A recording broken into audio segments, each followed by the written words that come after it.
I want to introduce you to a new machine we have at the bar called the belt squat. This is a great machine to help overload your legs without having to worry about compressive forces or axial loading on your spine.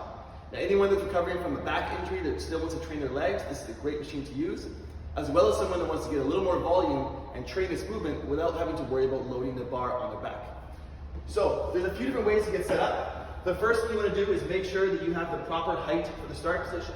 There's a J hook in the back, there's a bunch of holes to place it, so you can really change it higher or lower depending on your height and your leverages.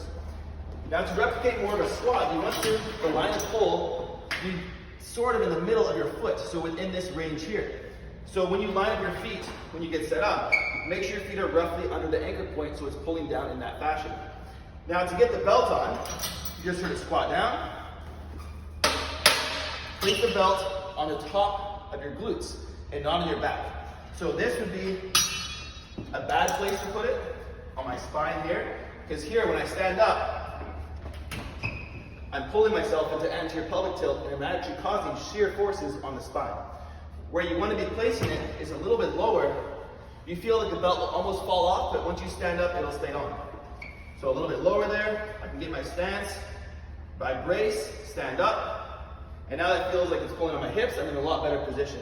So same idea, just root yourself to the ground, find your brace, come into a squat, come up and stand tall. Now you put more emphasis on posterior and anterior chain, depending on what you want to target.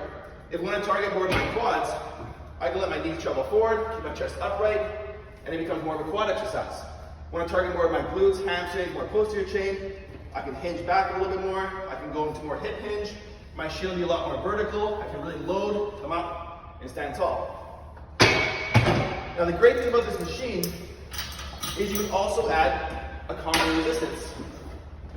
So if I want to sort of change the strength curve, I can change with a band by placing it up here. So now the hardest point of this exercise will be the top, and the resistance will change as I go through it. So if you have any questions, let me know. This piece of equipment is from Bells of Steel.